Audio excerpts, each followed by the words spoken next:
La Bible dit dans les psaumes, chapitre 104 et le verset 1, « Mon âme bénit l'Éternel. Éternel, mon Dieu, tu es infiniment grand. Tu es revêtu d'éclat et de magnificence. » Prions. Merci Seigneur pour la parole de Dieu. Merci pour tous les psaumes. Donne-nous des bénédictions. Aide-nous à comprendre et à mettre en pratique ce que tu nous as donné. Merci pour ta miséricorde. Dans ton nom, je te prie, Jésus. Amen. Wow, David aime beaucoup Dieu. Et il dit que Dieu est infiniment grand. Oui, parce qu'il a tout créé l'univers. Il faut être très grand. Il faut être plus grand que l'univers. Et il va parler, dans des mots qui viennent, il va parler de la création. Une fois, quelqu'un m'a dit, dans la rue, dans les Isambres, un monsieur avec sa famille, il était athée, ne m'aimait pas, parce que j'ai parlé de Dieu. Et il a dit, où sont des preuves que Dieu existe? Et il ne faut pas dire ça au Côte d'Azur, dans le golfe de Saint-Tropez, il ne faut pas dire, où sont des preuves? Ouvrez les yeux, les preuves sont partout. La beauté de la création, l'immensité de la création, ça c'est la preuve. Ça c'est la preuve que Dieu existe. Les arbres, les fleurs, les animaux, le ciel, tout se parle de Dieu. Et ils disent leur message, Dieu nous a créés. Et donc, au jugement, qu'est-ce que vous allez dire à Dieu? Un athée, qu'est-ce qu'un athée va dire? Quand Dieu dit, je vous ai donné des preuves, et vous avez fermé les yeux. Mais celui-là qui a écrit ces mots, il a ouvert ses yeux. Verset 2. Il s'enveloppe de lumière comme d'un manteau. Il étend les cieux comme un pavillon. Il forme avec les eaux le fait de sa demeure. Le fait de sa demeure. Dieu existe. Les eaux sont des preuves aussi. Il prend les nuées pour son char. Il est dans le haut et dans le bas. Il est partout. Et j'aime ce qu'il dit ici. Il prend les nuées pour son char. Il s'avance sur les ailes du vent. Il s'avance sur les ailes du vent. Le vent est étonnant, n'est-ce pas? Le vent, ça se trouve partout dans le monde. Et la Bible utilise le vent pour symboliser le Saint-Esprit. Le Saint-Esprit qui est partout et qui bouge et qui peut venir n'importe quand pour toucher. C'est Dieu. Jésus a parlé du Saint-Esprit quand il a dit le Saint-Esprit comme le vent. Quand Jésus a dit, je vais le lire, Jean chapitre 3, et le verset 8, quand Jésus parlait de la nouvelle naissance, il faut être né de nouveau. Chaque personne dans ce monde a besoin d'être né de nouveau pour pouvoir entrer dans le paradis, pour connaître Dieu, pour être pardonné des péchés, pour avoir une vie spirituelle, Ça veut dire une vie qui vient de la part de l'Esprit. Une nouvelle naissance, c'est une naissance qui est faite par l'Esprit. Et Jésus dit, le vent souffle où il veut. Et tu entends le bruit, mais tu ne sais d'où il vient, ni où il va. Il en est ainsi de tout homme qui est né de l'Esprit. Il y a des gens dans ce monde, heureusement, qui sont nés de l'Esprit. L'Esprit est venu dans leur vie, a touché leur cœur, les a amenés à Jésus. ils ont été soumis à l'Esprit qui a touché. Pourquoi on a des cœurs endurcis, des cœurs de pierre? Pourquoi? Parce que l'Esprit est venu. Il est venu de quelque part, de Dieu, pour toucher, pour manifester la vérité. Et ils ont fermé la porte. Ils ont endurci leur propre cœur contre cette vérité, mais l'Esprit est là. Heureusement pour nous. Encore, l'Esprit de Dieu est utilisé dans les Actes. Chapitre 2, versets 1 et 2. La Bible dit, le jour de la Pentecôte, ils étaient tous ensemble dans le même lieu. Tout à coup, il vint du ciel un bruit comme celui d'un vent impétueux.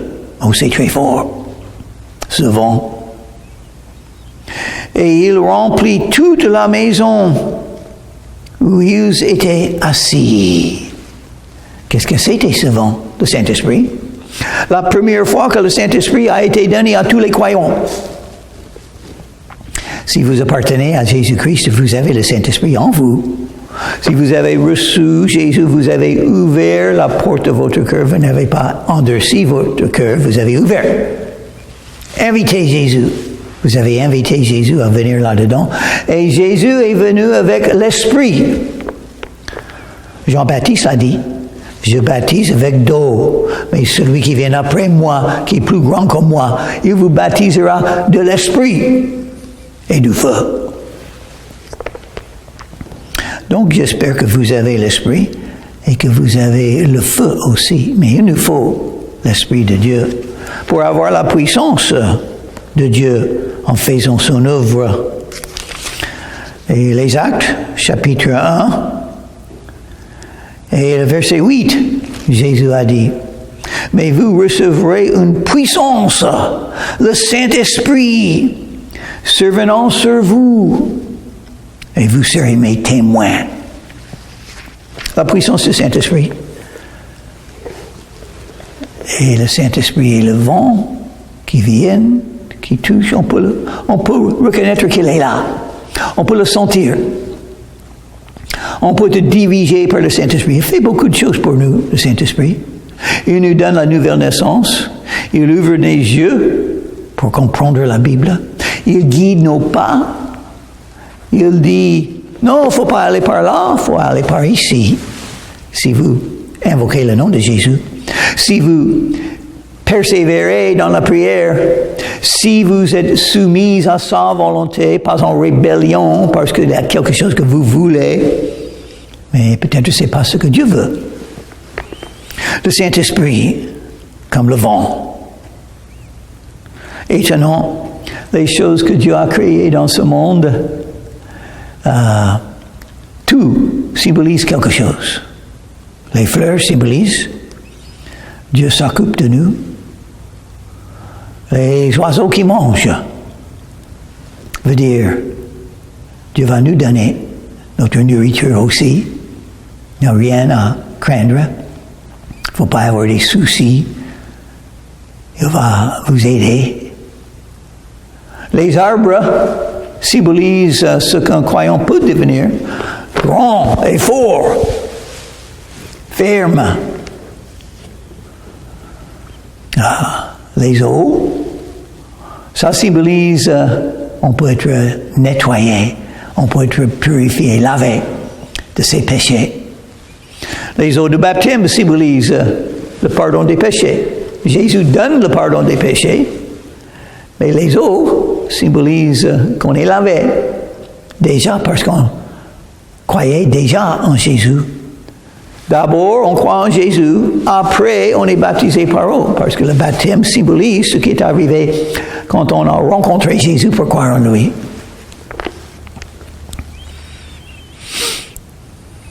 Il fait des vents ses messagers, des flammes de feu, ses serviteurs.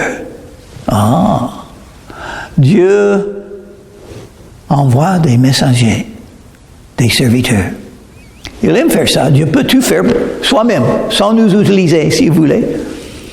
Il n'a pas besoin de nous, mais il aime nous donner un appel, une œuvre, des choses à faire pour lui, et c'est lui qui agit par nous. Étonnant, n'est-ce pas? Nous, qui ne méritons rien de tout, le Dieu éternel va agir, va faire son œuvre par moi, oui, et par vous. Étonnant. Quel privilège! Quel privilège d'être dans ce monde où il y a des ténèbres, mais nous avons la lumière. Nous avons la vérité. Et Dieu nous envoie avec cette vérité. Jésus l'a dit, allez dans tout le monde et annoncez l'évangile à toute créature. Des flammes de feu, ses serviteurs. Des flammes de feu. Oui, c'était une flamme de feu quand le Saint-Esprit a été donné au début, le jour de Pentecôte. Ça parle d'un zèle. Ça parle d'un feu qui purifie. Parce que le message est le pardon des péchés. Et un feu de Dieu purifie. Les flammes de feu. Avec zèle, on est dans le monde. Pour suivre Jésus, pour parler de Jésus, pour faire la volonté de Jésus, pour mieux connaître Jésus, pour marcher avec Jésus. Un zèle pour ça.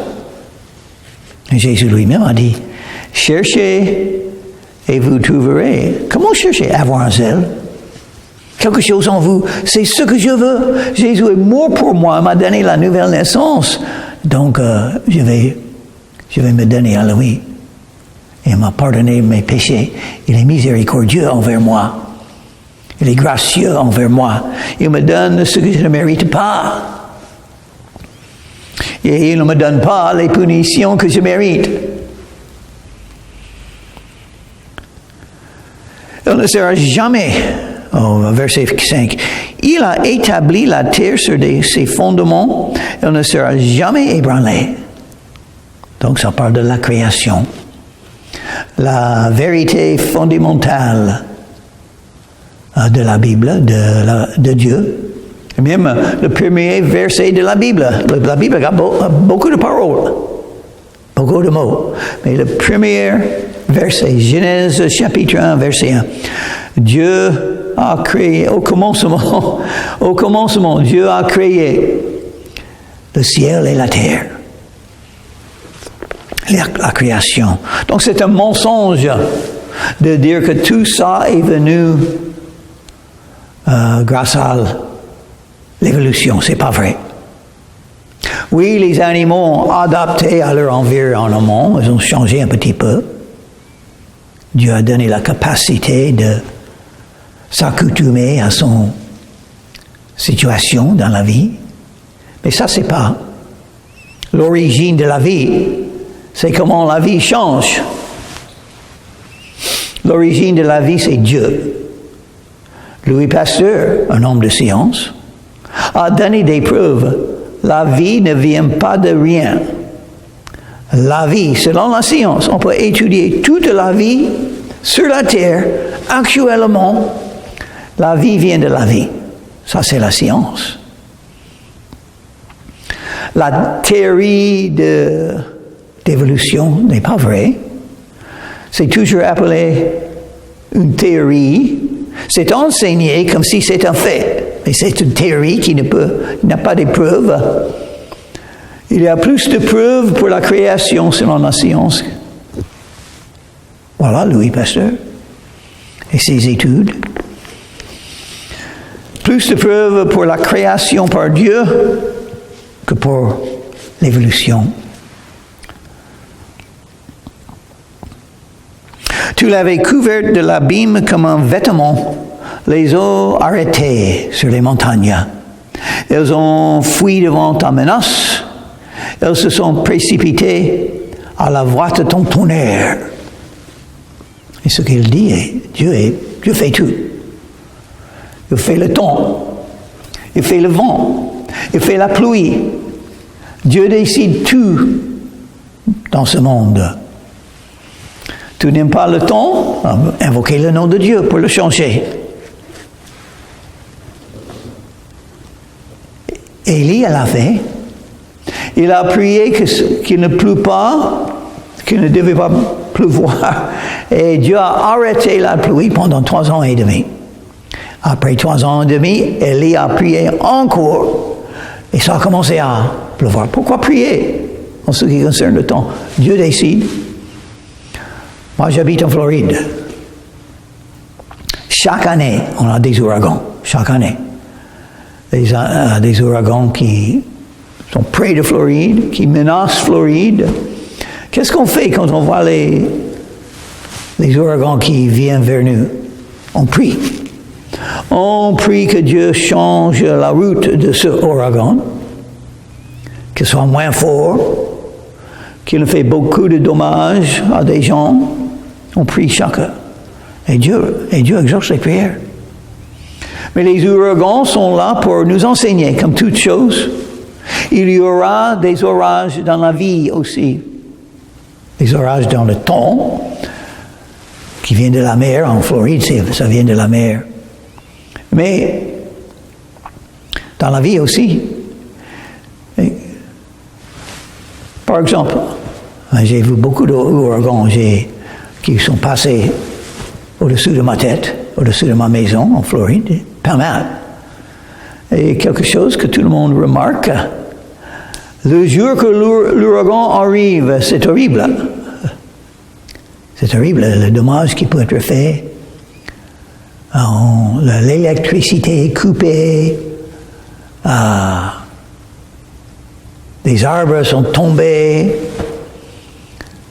et on a peur, est-ce que la maison sera toujours là? Mais le jour après l'ouragan, il fait très beau. Il fait très beau, il y a le soleil. C'est une bonne journée le jour après.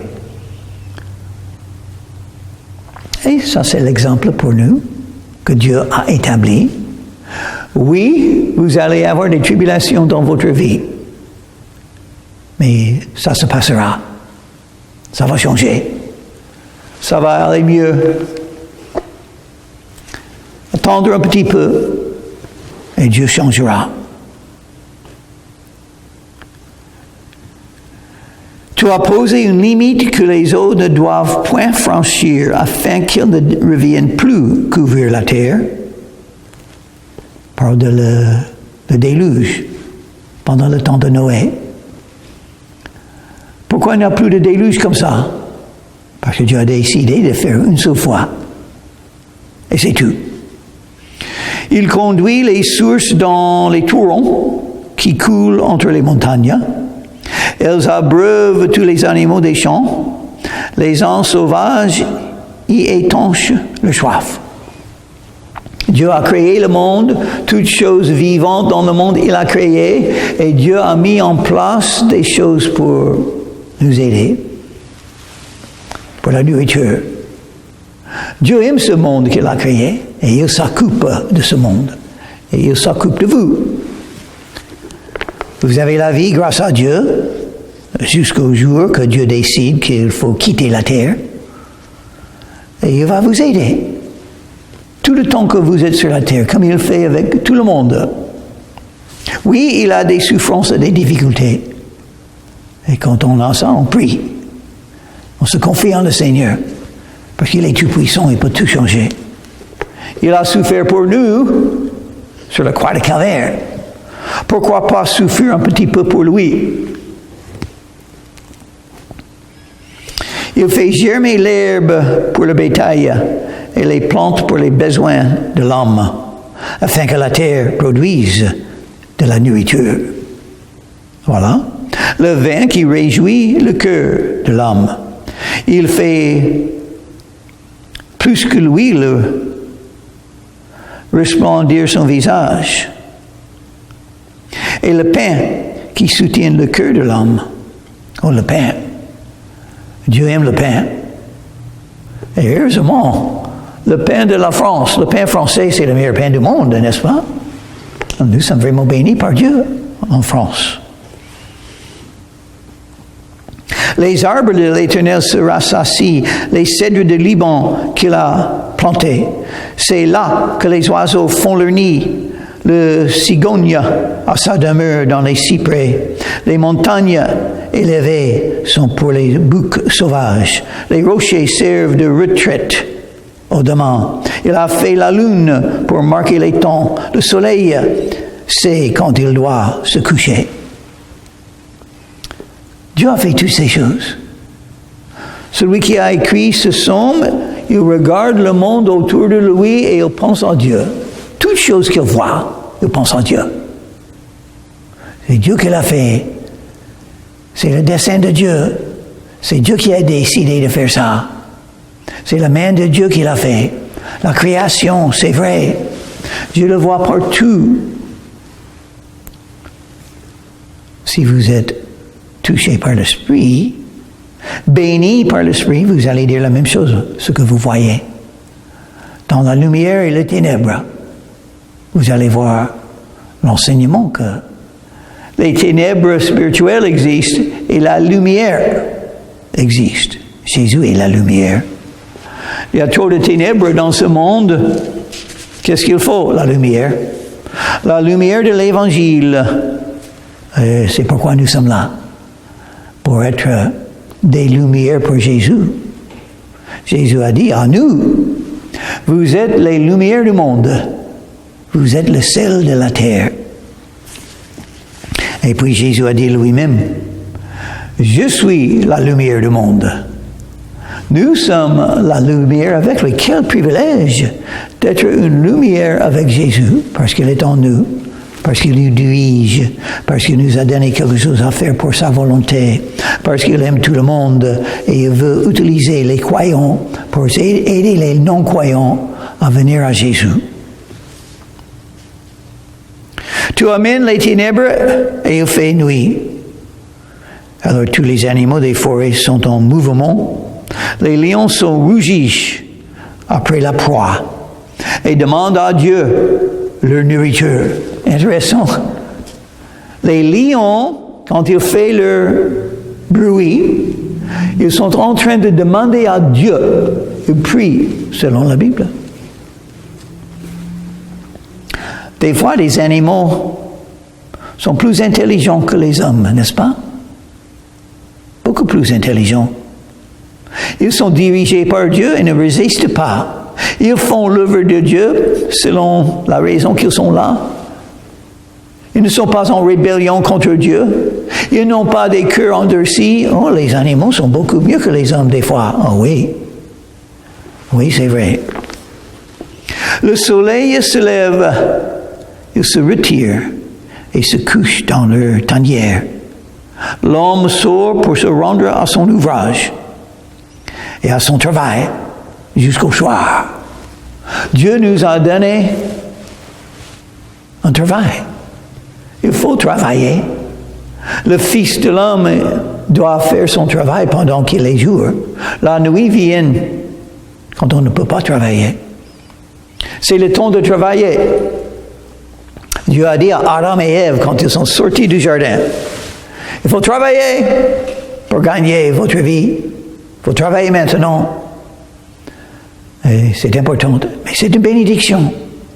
Si vous avez des choses à faire, et tout le monde a des choses à faire, vous avez le ménage, vous allez faire la cuisine pour aider les gens à vivre. Vous avez un travail à faire. Il faut le faire pour la gloire de Dieu dans votre cœur. Moi, j'ai travaillé 36 ans comme informaticien et j'aimais mon boulot. Quelle bénédiction d'avoir ce boulot que j'aimais tellement. Et chaque jour, quand je suis allé à mon bureau, chaque jour, j'ai prié, Seigneur, j'ai fait ce travail pour toi, dans mon cœur.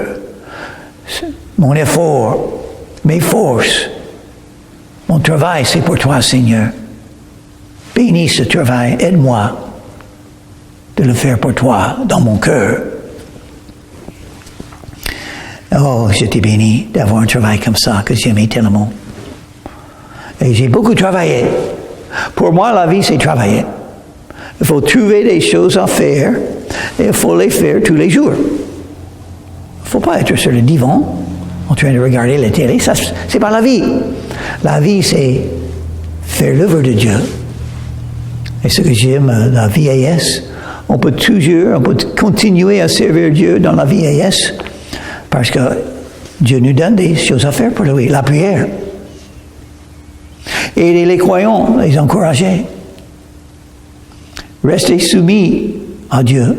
Continuez à suivre Jésus et attendre son retour. Attendre le jour quand on sera dans le paradis. Remerciez le Seigneur pour tout ce qu'il fait, tout ce qu'il a fait dans votre vie. On peut beaucoup servir le Seigneur. On aura beaucoup de travail à faire, beaucoup de travaux à faire quand on est vieux, si on est croyant. Il n'y a pas de retraite de la vie chrétienne. Ça n'existe pas. Vous êtes retraité, dans un sens, je ne fais plus mon boulot comme administrateur des bases de data, je ne fais ça plus. Mais je ne suis pas retraité de l'œuvre de Dieu, grâce à lui. Je suis vivant. Vous êtes vivant, qu'est-ce que ça veut dire? Vous avez quelque chose à faire, à accomplir. Au commencement, Dieu a créé, et nous sommes créés dans l'image de Dieu, il faut accomplir des choses. Il faut travailler avec amour. Ça, c'est pourquoi nous sommes là. Il a donné son travail jusqu'au soir. Que tes œuvres sont en grand nombre, ô Éternel. Dieu a fait ses œuvres. Et il nous a donné des œuvres à faire aussi. On attend des miracles de Dieu. Et si Dieu me donne un miracle, qu'est-ce qu'il faut? Il faut travailler après. Un miracle, c'est une porte ouverte, une opportunité de travailler pour Dieu. Ça, c'est le miracle. Donc, je vois dans ma passé, c'était un miracle que j'ai trouvé un travail comme informaticien. Je travaillais en entreprise 1980. J'ai travaillé avec une dame, et elle m'a dit, je vais quitter cette entreprise, je vais faire les études ici dans la ville. Il y a un endroit où on peut faire des études pour apprendre comment être informaticien. Vous devez faire la même chose parce que vous allez gagner mieux et c'est une bonne opportunité. Et j'ai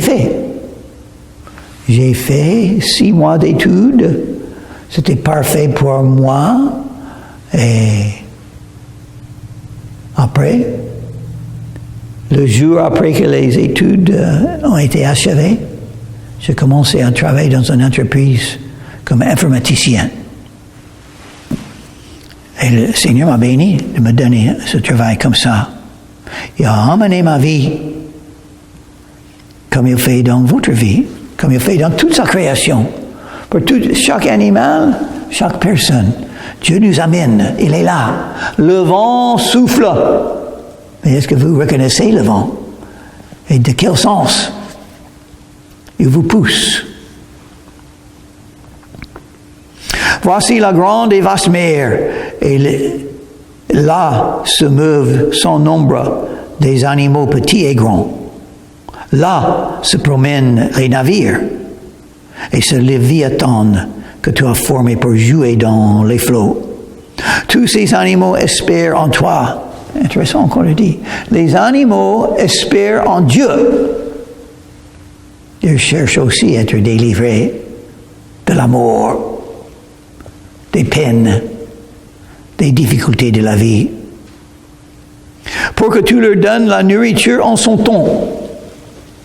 Comment est-ce que les animaux puissent trouver leur nourriture? Dieu.